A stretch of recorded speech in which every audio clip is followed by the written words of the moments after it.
Bom dia, está começando mais um programa Pimenta Malagueta através da Rádio Eldorado. Hoje em um episódio especial gravado por mim, Tobias Vieira, presidente do Movimento Verde Paracatu, em uma entrevista especial com o diretor-geral do IGAM, senhor Marcelo da Fonseca, e o Guilherme, nosso amigo representante da FAENG. Então, fique atento que você terá grandes discussões aqui nesse momento e vai ser uma entrevista muito bacana. Vamos lá! Nesse episódio, nós estamos em um episódio especial recebendo duas pessoas muito importantes de nosso estado.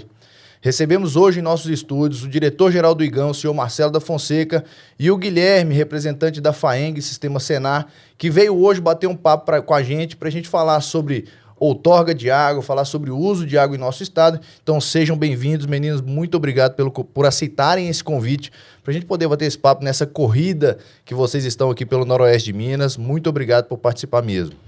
Obrigado, Tobias, pela oportunidade. É sempre bom a gente ter essa oportunidade de conversar um pouco sobre a gestão de recursos hídricos em Minas Gerais, os nossos avanços e principalmente os desafios, que são desafios coletivos, né, que toda a sociedade precisa atuar aí para que a gente tenha uma gestão mais eficiente dos recursos hídricos mineiros. Isso aí, Tobias, bom dia, Marcelo. É sempre um prazer estar aqui em Paracatu, agradecer a oportunidade. E é um tema importante, né? A água é importante para toda a sociedade e o uso dela, né? A forma correta de se usar a água para que nunca se tenha a falta, né? Que a falta da água é um grande problema. Então é um tema muito interessante. E Paracatu é um município que tem algumas bacias de conflito aí e é importante esse bate-papo.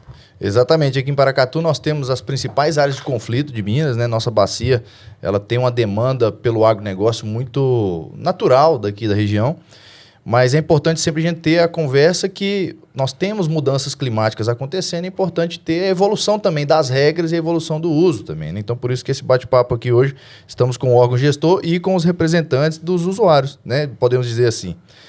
Então, no primeiro bloco, eu queria que a gente conversasse um pouco, Marcelo, sobre o panorama das águas de Minas, e eu queria que você trouxesse como que o órgão gestor tem mapeado em Minas Gerais o uso de água, como que está sendo o desenvolvimento do estado nesse quesito, e como que vocês têm visto a evolução do aumento das áreas irrigadas, principalmente nessas áreas que têm sido indicadas como já conflituosas, já com dificuldade de disponibilidade. Como que vocês têm visto isso? Isso é importante destacar, né, que a política de gestão de recursos hídricos ela tem diversos instrumentos, né? A gente foca muitas vezes na outorga como o principal instrumento mais conhecido, mas nós temos que levar em consideração que a política ela traz alguns instrumentos outros muito importantes que dão à gestão e toda a sociedade informações para a gestão eficiente, né? Nós começamos com o plano, né, o plano estadual, os planos de bacia. Nós estamos hoje numa fase importante, concluímos recentemente um caderno do Plano Estadual de Recursos Hídricos, que é o Plano Mineiro de Segurança Hídrica, que tem esse olhar para garantir a segurança hídrica do estado de Minas Gerais. Estamos na fase final da revisão do Plano Estadual de Recursos Hídricos. As bacias mineiras, todas elas já têm seus planos diretores, né? Aqui a bacia do Paracatu está exatamente no momento de revisão do seu plano, um projeto integrado junto com a bacia do São Francisco. Acho que é importante falar isso, que o Comitê Federal do São Francisco e os comitês mineiros trabalham numa articulação importante e a gente está caminhando, né, tanto para o enquadramento quanto para a elaboração do plano aqui da Bacia do Paracatu. A cobrança pelo uso de recursos hídricos, importante instrumento que tem dois principais objetivos, né, que é o uso racional de recursos hídricos, mas também trazer recurso para a melhoria da qualidade da bacia. E a região aqui, né, pela sua característica de uso intenso dos recursos hídricos, é uma das bacias do estado de Minas Gerais que tem um maior potencial de arrecadação e, consequentemente, também um maior volume de recursos a serem empreendidos e implantados aqui em projetos na bacia. E os outros instrumentos, seja a política, os sistemas de informação, que acho que é algo que ainda nós deixamos a desejar, em que pese a gente ter avançado aí com alguns sistemas, a ideia Cisema, o próprio Mira, mas ainda falta uma gestão dessas informações para que a sociedade possa acessar e ter essa informação sobre o uso da água. E aí, como você colocou, né, o noroeste de Minas, em especial aqui, o Naí Paracatu, concentra grande parte da nossa... Do volume de água outorgado no estado de Minas Gerais. tem uma maior demanda e também isso gera uma indisponibilidade, que são as áreas de conflito. O que a gente percebeu ao longo desses últimos anos, né? Um aumento significativo do pedido de outorgas, tanto para a água superficial, mas também para a água subterrânea. Né? Nós estamos percebendo essa mudança de comportamento em que os usuários, estando inseridos em áreas de conflito superficial, buscam a água subterrânea. E a gente está também agora numa coincidência de restrições. Né? Grande parte das áreas aqui do Noroeste estão coincidindo, tanto nas áreas de restrição superficial quanto subterrânea. Então, incrementa ainda mais os nossos desafios, Guilherme, de como fazer a gestão nesse território, fazendo essa gestão integrada da água superficial e da água subterrânea, de forma a viabilizar o potencial da região. Né? A região tem essa vocação agrícola. Como a gente consegue fazer essa gestão? E é uma gestão que não vai ser só o órgão gestor que vai conseguir fazer. A gente vai precisar ter uma participação ativa dos usuários, que é quem está ali no dia a dia utilizando a água, para que ele tenha cada vez mais um uso racional e permita que a área que hoje é X possa ser expandida com a mesma água. A água é a mesma. A gente não vai ter, nos próximos anos, aí, um aumento significativo de disponibilidade. Né? Por mais que a gente tenha feito aí ações para a produção de água e outras iniciativas, o resultado é de médio e longo prazo. Então, para os próximos anos, a gente precisa ter um trabalho aí com assistência técnica, orientação, para que a gente consiga plantar mais com a mesma água. É interessante que a gente fala muito isso, né? Que a água ela não vai surgir de algum lugar. A água que a gente tem, ela vai circular por aí, é o ciclo da água que ela sai, é captada, evapora, infiltra e por aí vai. Mas é o mesmo volume de água, né? Mas aí, Guilherme, já passando a bola para você, como que você tem visto, né? O Sistema FAENG Senado tem observado essa movimentação dos próprios usuários no que tange ao uso de água e essa evolução desses processos, né? Como que vocês têm visto isso? Tobias, a água, ela é um importante fator na agricultura, né? Em todas as atividades agrícolas, a água é fundamental. E tendo a possibilidade da irrigação, há um aporte de produtividade no sistema agrícola, né? Então, o produtor que tem irrigação, ele fica menos sujeito ao clima, né? Seca, então ele tem mais segurança no plantio dele. E, como foi dito aqui, a água que tem é a mesma. Se não chover, não tem água para a gente irrigar, não vai ter água no rio. Então, nessas bacias, em cada bacia, o produtor ele tem que se atentar para olhar não só para a produção dele, tem um vizinho dele que também vai ter outra condição, que vai precisar de água, as cidades vão precisar de água, as indústrias, todo mundo precisa da água. Então, ter esse olhar mais, vamos dizer, social, que além da cultura dele, ele precisa pensar nas outras pessoas. E aí, nesse sentido, tem vários caminhos que pode ajudar nessa economia de água. Então, a gente vê aí equipamentos mais modernos que fazem uma irrigação que tem menos evaporação, que tem menos deriva, um tipo de bico. E é lógico que isso vai depender de cultura para cultura, mas em cada sistema irrigado já tem os equipamentos que melhor se adaptam. E outra coisa importantíssima que a gente fala muito é o manejo da irrigação. A irrigação não é só jogar água na planta, é jogar a quantidade certa na hora certa. Então, o ciclo da cultura ele varia. Cada fase da cultura, a planta vai precisar de uma quantidade de água diferente, e isso tudo vai interferir no monitoramento final, na quantidade de água que ele vai deixar passar para o próximo usuário, né? Então, esses parâmetros são muito importantes. E uma outra coisa que a gente fala para o produtor, ao pedir a outorga, ele se ater ao que ele realmente usa na propriedade dele. Porque muitas vezes tem produtor que pede outorga a mais e aquela outorga que ele pediu a mais não vai. Se ele não usar, nem o próximo também vai usar, porque dentro do sistema do IGAM ela está travada, né? Ela está como se fosse para aquele usuário. Então, a gente entende que é melhorar os sistemas de irrigação, o manejo e solicitar a quantidade certa para a área que ele precisa. Não, é maravilhoso. Inclusive, você mencionou desses usos coletivos, né, de várias finalidades. Eu acho que converge um pouco com o que o Marcelo falou, que é sobre os comitês de bacias, que talvez seja no comitê que vai ter esse papel de ouvir todos os setores, ouvir todas as demandas, em consonância com o órgão ambiental, poder encontrar possíveis soluções, como é o plano, né? O plano de bacia, o Marcelo comentou, pessoal, para quem está nos assistindo e nos ouvindo, não... Para quem não sabe, né, o plano de bacia é ali onde se prevê toda a evolução daquele território para os próximos 20 anos, né, Marcelo? Então, no plano existe essa previsão de ações a serem feitas para a recuperação da bacia, assim como uma possível evolução daquela bacia, como que ela vai se desenvolver com o aumento das cidades e por aí vai. Então, é realmente um instrumento importante e é nos comitês de bacias que isso é construído, né? Então, reiterar aí a importância da participação dos usuários também no comitê de bacias, né? Estarem bem representados e por aí vai. Nesse segundo bloco, eu queria falar um pouco sobre a regularização e a segurança jurídica para o órgão ambiental. A gente vem vendo aí nos últimos meses algumas evoluções acontecendo, Marcelo, e eu queria perguntar para você o que você destaca como desburocratização do órgão ambiental e inovação no que tange a regularização dos usos nesse último ano, digamos assim. Porque houveram algumas evoluções, eu queria que você destacasse para a gente. Obrigado, Tobias, pela pergunta, mas eu vou precisar fazer um retrospecto um pouco maior do que o último ano, né? O último ano ele trouxe aí uma série de melhorias, mas isso começou lá atrás, né? Nós temos um histórico aí muito ruim, né, de relação do IGAM com os usuários.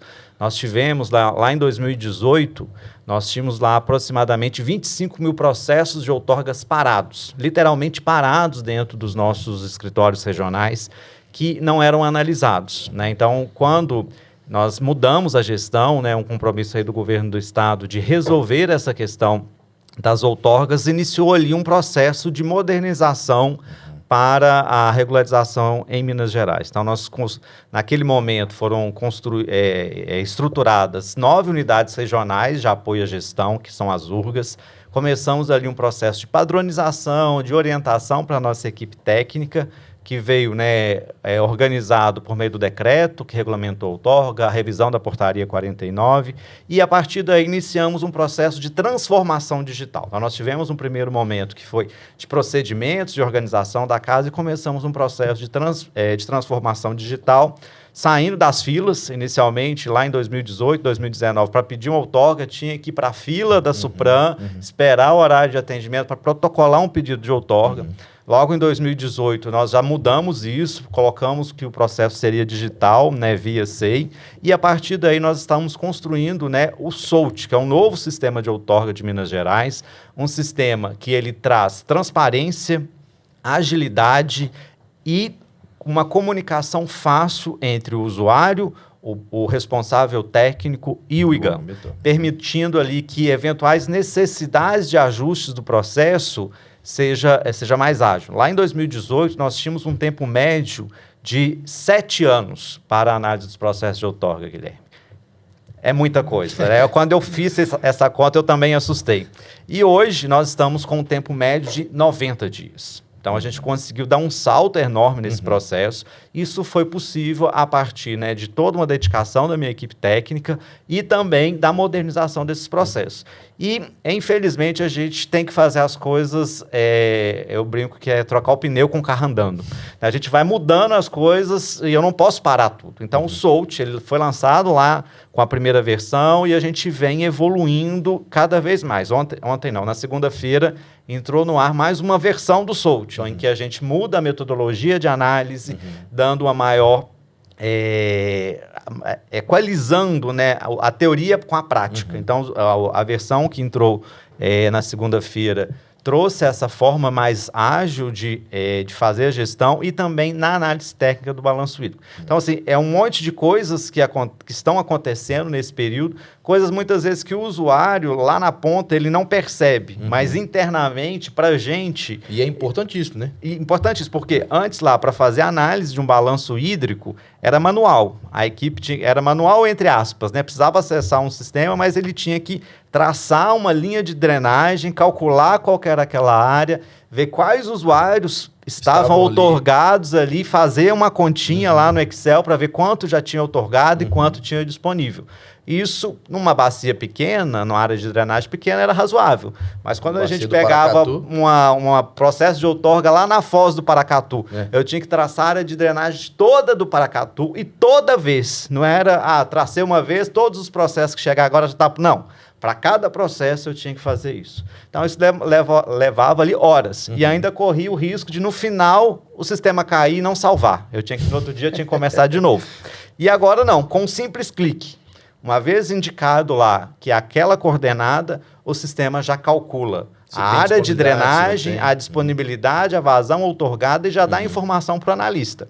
Obviamente que o analista tem a discricionalidade de entrar ali e fazer os ajustes, porque o sistema tem as suas limitações, mas o grosso do processo já está pronto. Então, com isso que a gente conseguiu até agora reduzir esse tempo médio para 90 dias, e a minha expectativa é que quando todas as funcionalidades do SOLT estiver disponível, esse tempo ainda vai ser menor. Né? Hoje eu tenho, trabalhando com essa média de 90 dias, tem em média 3 mil processos em tramitação, né? Isso parece muito, mas eu recebo 1.200 mês.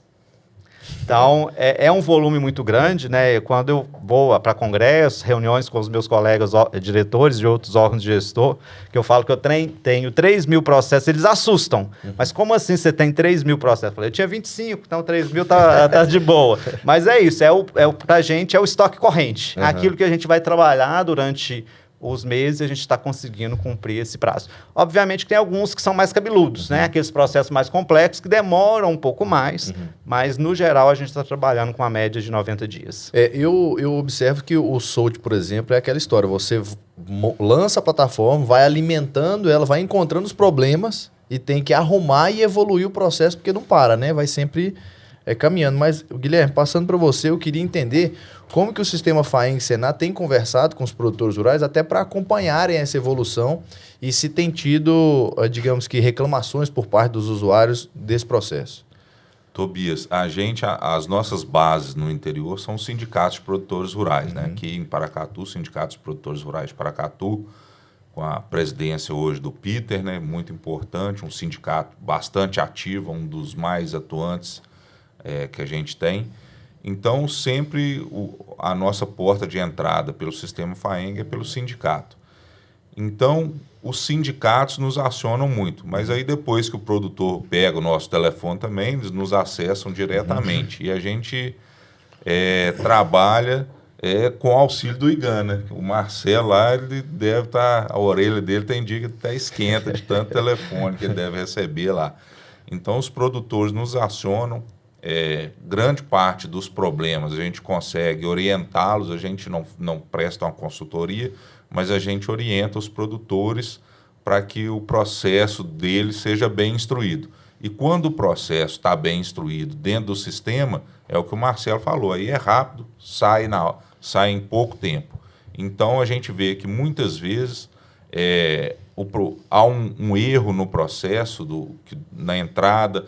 Os dados, às vezes ele está pedindo mais água do que ele precisa, às vezes ele entrou com um sistema errado, então a gente já, nessa análise, já dá uma filtrada e consegue fazer entrar de uma maneira correta. Então, a nossa base, a orientação que a gente dá é sempre entrando nos sindicatos, procurou o sindicato, se o sindicato não conseguir responder ali na hora, fala assim, o Guilherme da FAENG falou que pode ligar lá na FAENG, que eles vão ajudar lá. Então, muitas vezes também a gente não sabe tudo, que a nossa equipe é muito pequena, mas às vezes a gente não consegue resolver na hora, aí procura a ajuda do órgão ambiental, do órgão de recursos hídricos, para nos auxiliar. E eles têm sempre, nos dão uma resposta o mais rápido possível. Vocês dois mencionaram sobre a apresentação de informações corretas, né? Então, eu devolvo a pergunta para vocês, né? Como já existe muita alegação do próprio nossa querida amiga Aline, que sempre fala que foi apresentada informação que não condiz muito com o adequado, para não falar que a informação está errada, né? Então, Então, como que, na visão de vocês, as consultorias precisam se ajustar e se profissionalizar para apresentar essa informação cada vez mais fidedigna, né? Porque a gente vem falando muito disso, de trazer a realidade para o papel. Não adianta a gente ter uma outorga de papel e não cumprir ela, né? Então, como que, na visão de vocês, as consultorias precisam se regularizar, precisam se profissionalizar para apresentar cada vez mais a informação mais fácil para o órgão ambiental analisar?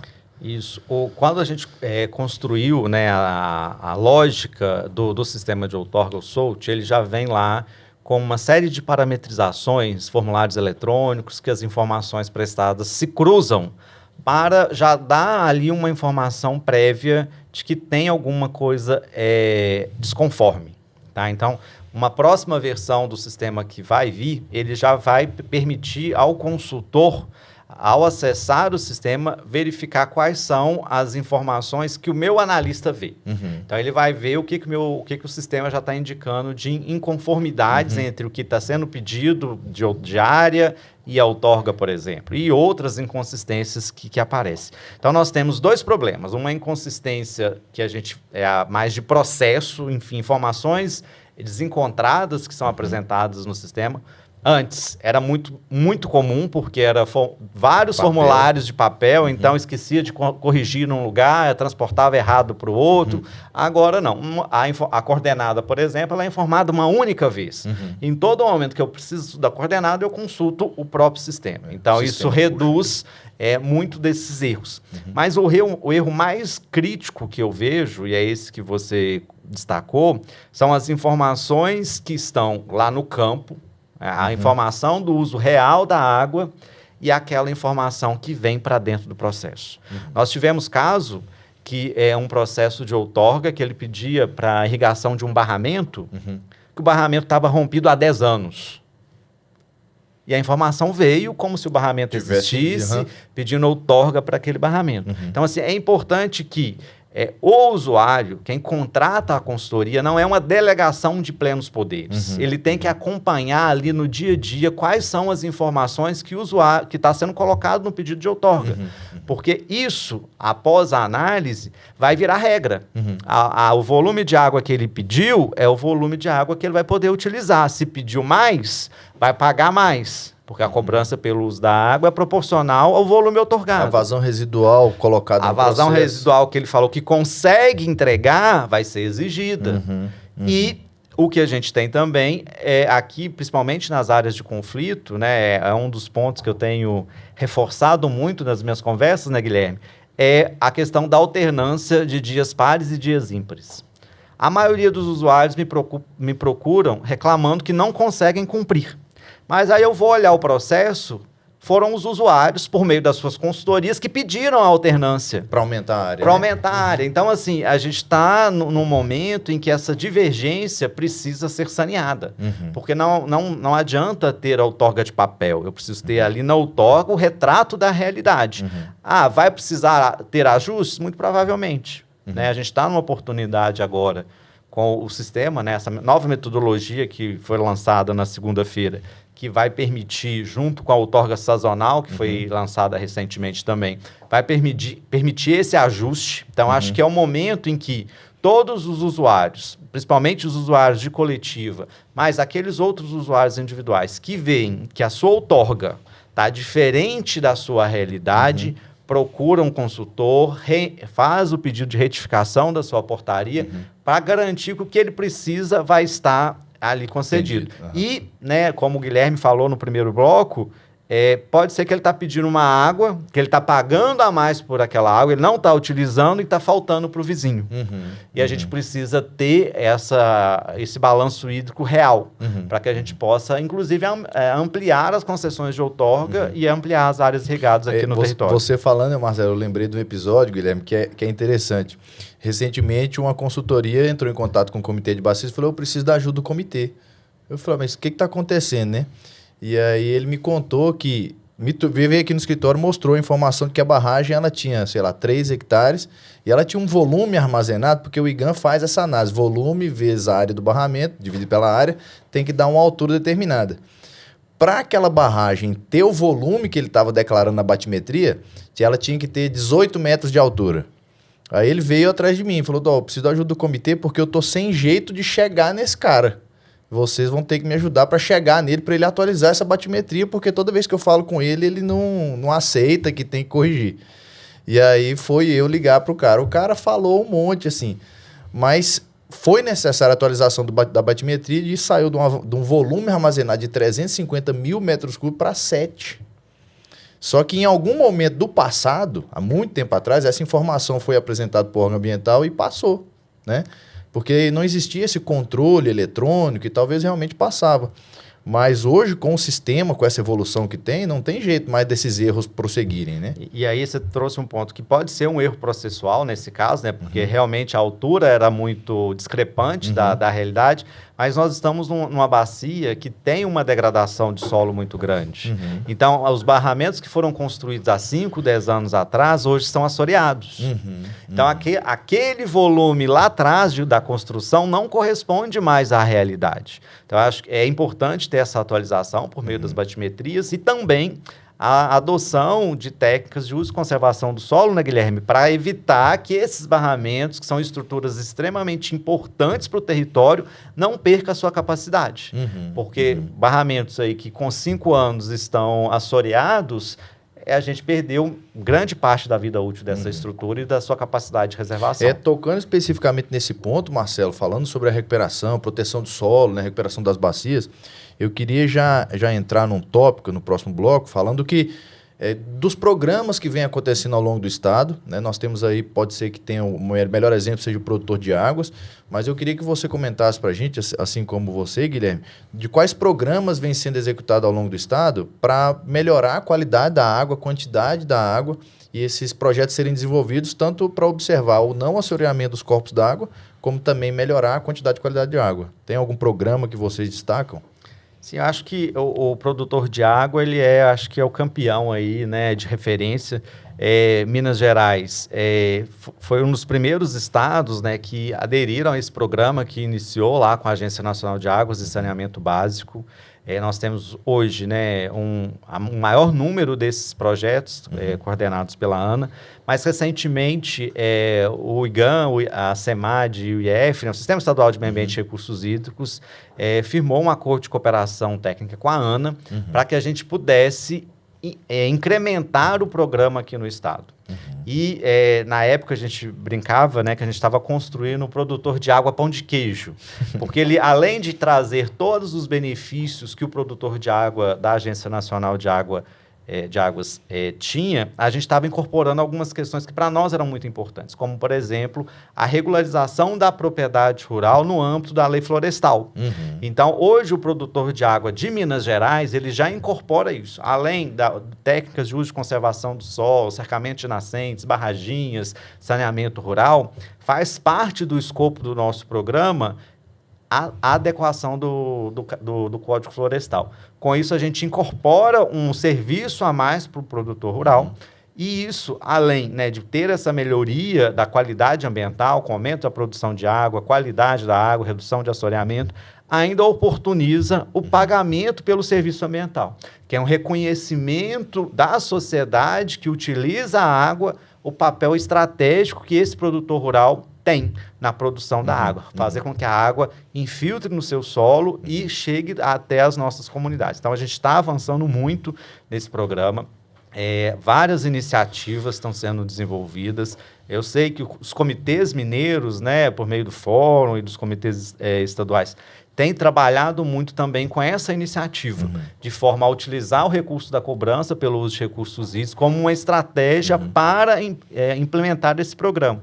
E esse programa hoje, ele tá, além dele ter o programa estadual, Produtor de Água de Minas Gerais, ele é uma das estratégias do nosso Plano Mineiro de Segurança Hídrica. Comentei no início, né, que a gente lançou, foi entregue agora recentemente o Plano Mineiro, e uma das estratégias que aplica-se ao estado inteiro é o pagamento de serviços ambientais via o produtor de águas. Porque a gente vê que ali é incentivando o produtor a adotar essas medidas que a gente vai ter aumento da disponibilidade hídrica. E aí fica a pergunta para o sistema FAENG-SENAR, como fazer para que esses projetos aconteçam melhor e o produtor venha para próximo a essa estratégia, porque eu sei que alguns sindicatos já chegaram perto desses programas, né? Agora, como que a gente consegue replicar esse estado afora? Tobias, aqui quando a gente fala do programa produtor de água, né, a gente está falando de manejo do solo, como já foi dito aqui um pouco antes. E o solo para a agricultura é a nossa matéria-prima primordial, né? Ali onde a gente faz o cultivo, onde a gente planta, onde cai a água. Então, quando a gente trabalha o solo, além da gente, como o Marcelo falou aqui, a questão de assoreamento, né? Então, quando eu cuido do solo bem, eu além de estar preservando o meu solo, eu estou evitando usar mais adubo, né? Eu estou fazendo a água infiltrar, que vai abastecer os nossos rios, mantê-los por mais tempo. Então, esse manejo do solo é importantíssimo para nós. Mas aí os sindicatos, a gente tem feito um trabalho na FAENG, para os sindicatos, os presidentes de sindicatos ou o pessoal que está participando do sindicato, participar também dos comitês de bacia, né? Então é importante isso. Aqui em Paracatu é uma região, como tem muito irrigante, já tem alguns problemas, os produtores se mobilizam melhor, já tem até disputa entre o próprio setor, né? Mas em outros municípios, onde não tem, às vezes pela topografia, não é uma topografia adequada para irrigação, ficam um pouco acomodados. Mas a gente sempre bate na importância da participação dos comitês de bacia, né? E através dos comitês vão ter acesso e ficar sabendo desses projetos, né? Muitas das vezes. E além disso, o sistema FAENG-SENAR tem alguns cursos que a gente oferece nesse sentido. Então, a gente tem curso de recuperação de áreas degradadas, curso de preservação de nascentes, curso de construções de barraginhas. Então, são, dentre outros, né, saneamento rural. Então, são diversos cursos que a gente pode oferecer, são oferecidos através dos sindicatos, e o produtor pode acessá-los de forma gratuita aí na região. Sempre através do sindicato, né? Sempre através do sindicato. Não, beleza. Agora, voltando a falar da vinda de vocês a Paracatu. Eu acho que o tema que vem sendo mais tratado nesses encontros, né, desde segunda-feira até ontem, nós tivemos aí falas a respeito das famosas telemetrias, né? Eu queria, Marcelo, que você comentasse um pouco dessa questão, né? Como que os produtores têm abordado o órgão ambiental sobre essa nova obrigação, que ela é recente, né? E como vocês têm pensado no futuro do agronegócio, considerando a telemetria, com telemetria ou sem a telemetria. Certo. A telemetria, né, que principalmente a telemetria das bombas, que é o que tem sido mais questionado aí pelos usuários. Marcelo, antes de você comentar, deixa eu só fazer uma aspas, porque a telemetria, muita gente que está nos ouvindo não sabe o que é a telemetria. A telemetria, pessoal, é o monitoramento das captações de água e o monitoramento da vazão dos barramentos e a vazão dos rios. Essa tal telemetria é o que transmite a informação em tempo real para o órgão ambiental, tanto da vazão captada quanto da vazão que sai das barragens. Então, todas as vezes que vocês ouvirem a palavra telemetria, é desse monitoramento que a gente está falando. Então, Marcelo, continua. Não, ótimo. Porque acaba que a gente fica falando só no tecniquez, né? E a gente tá esquece de ter esses esclarecimentos. Mas quando nós construímos a concepção da obrigatoriedade da telemetria, ela faz parte de um processo evolutivo de gestão. A gente saiu de uma gestão lá atrás muito cartesiana, muito comando e controle, e a telemetria veio para uma autogestão. É uma ferramenta de suporte às comissões gestoras locais, que são ali a associação de usuários que faz a gestão dessas bacias. Ela veio com esse ferramental com qual objetivo? De garantir que as condições pactuadas, seja na outorga, seja entre os usuários, fossem observadas. Então, nós começamos, né, com a imposição das condicionantes da telemetria do fluxo residual, né, que é a quantidade de água que vai sair daquele trecho da bacia. Isso é uma obrigação legal. A gente precisa garantir que ou no caso aqui, 50% da água saia naquele ponto. E o rio continue. Que o rio continue atendendo a todos os seus outros usos. E começamos agora com a telemetria das bombas. É nesse momento que houve aí uma divergência com alguns usuários, eles se mobilizaram, procuraram o governo do estado para que a gente pudesse revisitar essa questão.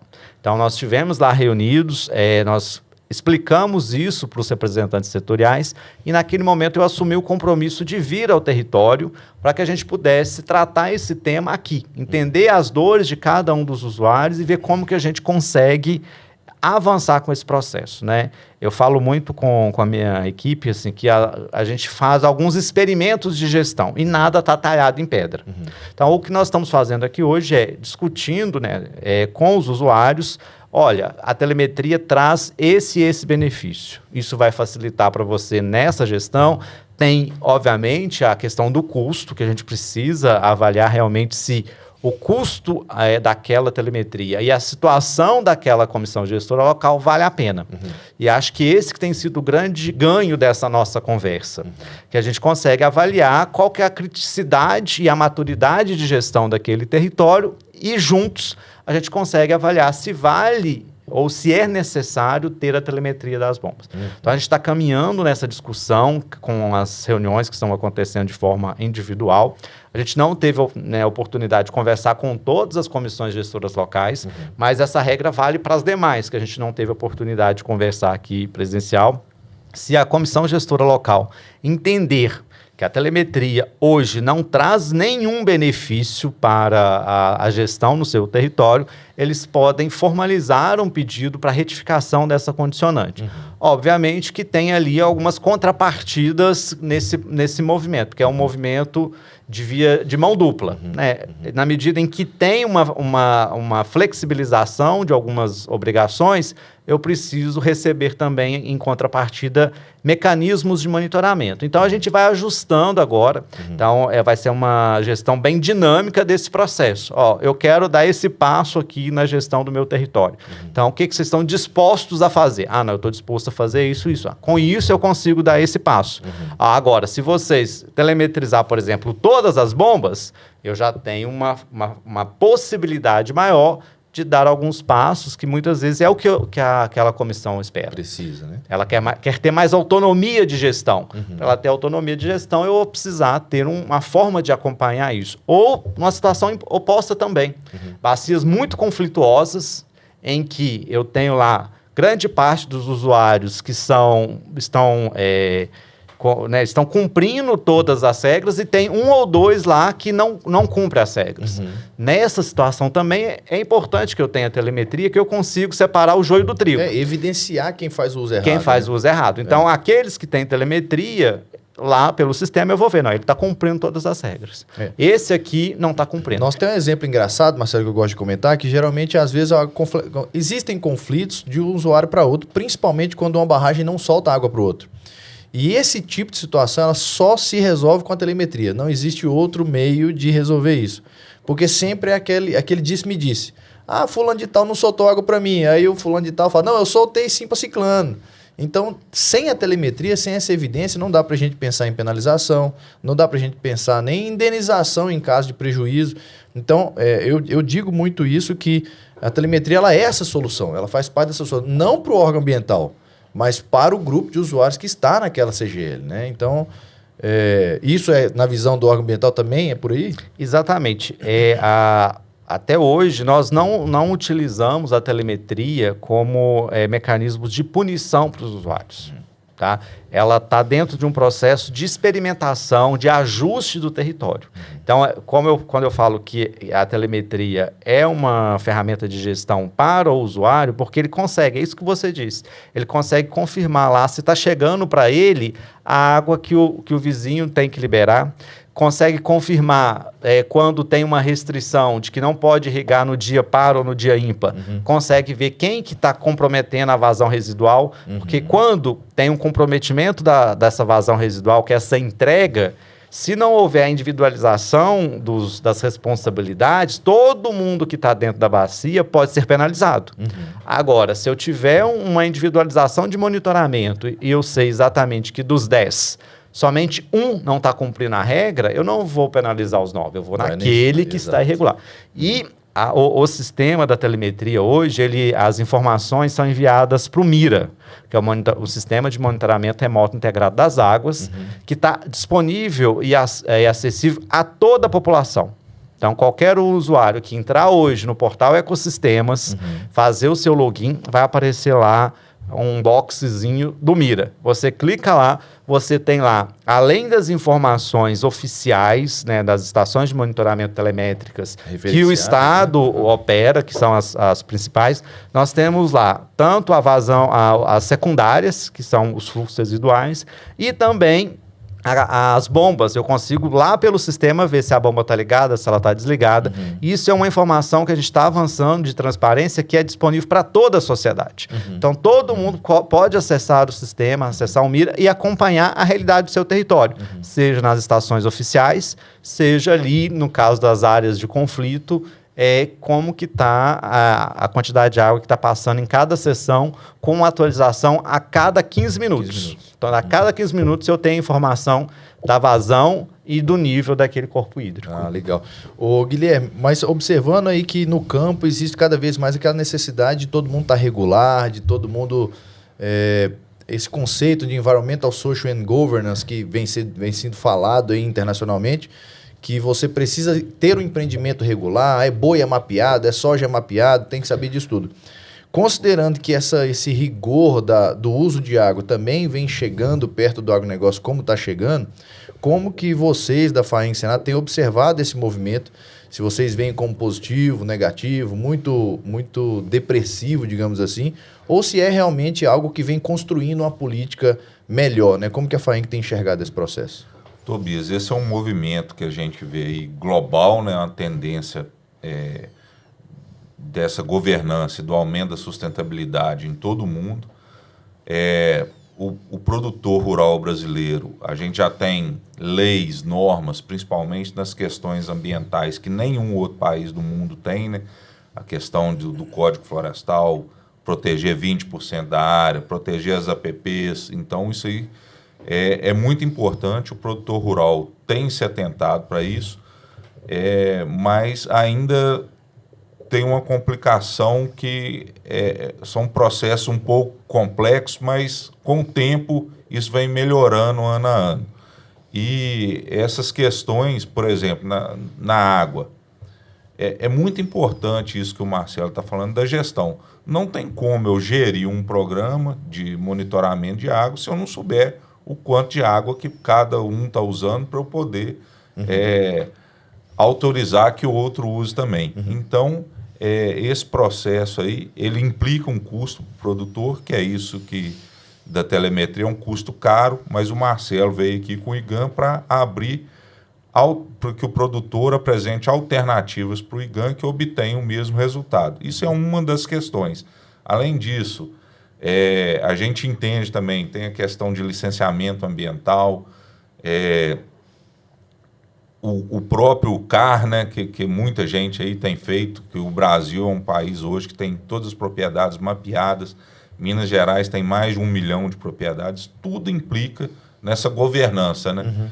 E esse ano nós tivemos um problema grande, que a grande parte dos produtores estão em situação difícil e na hora de buscar o crédito, não conseguiu o crédito porque tinha algum problema de irregularidade no CAR. Entendi. Então, é importante que o produtor rural busque a regularização para que agora, num momento desse, que ele precisar de um crédito, ele ter toda a propriedade regularizada.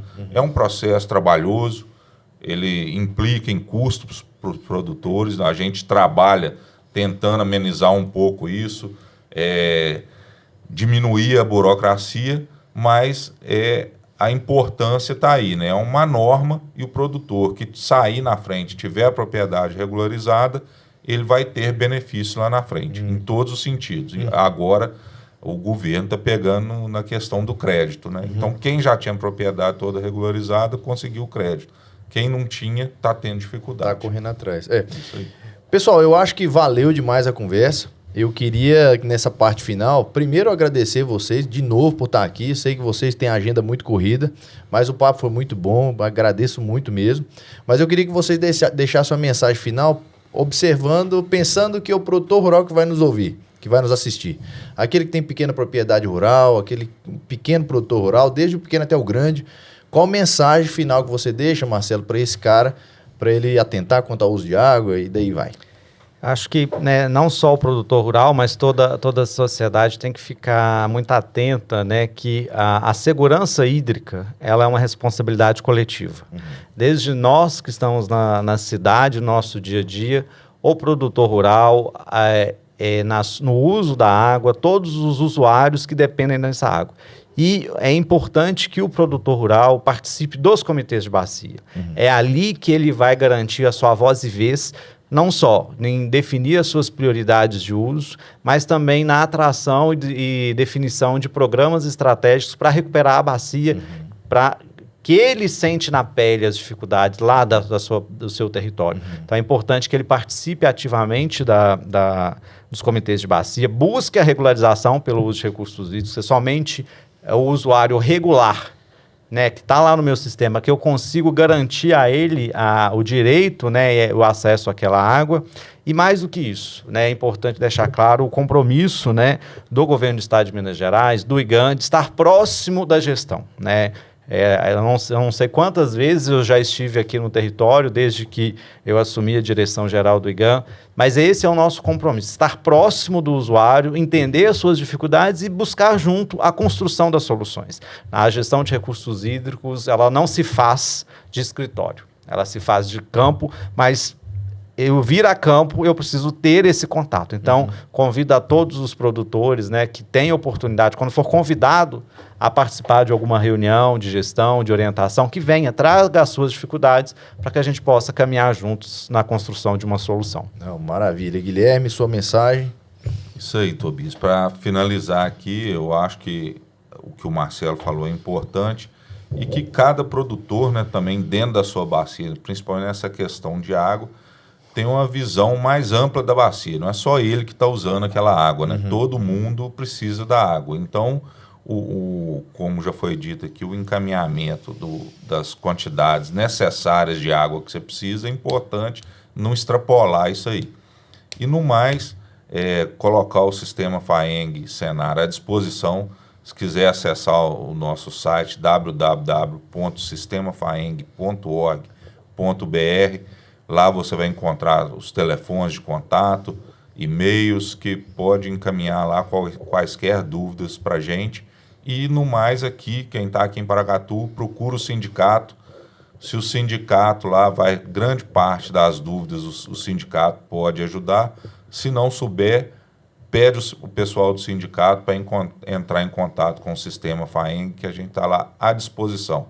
O Sistema FAENG Senar é a casa do produtor rural, então nós estamos à disposição para atendê-los. Beleza. Marcelo, você quer deixar o site do IGAM também para o pessoal? Sim, o site é o www.igam.mg.gov.br e também as nossas redes sociais, que é o @meio ambiente Minas Gerais. Não, maravilha, obrigado pela participação e você que nos ouviu, que nos assistiu pelo YouTube também, deixa seu comentário, sua pergunta, que a gente faz questão de passar para os nossos entrevistados e vamos fazer questão de responder todo mundo, tá bom? Um grande abraço e até a próxima. Arara é um arco-íris, rara cor azul, anil.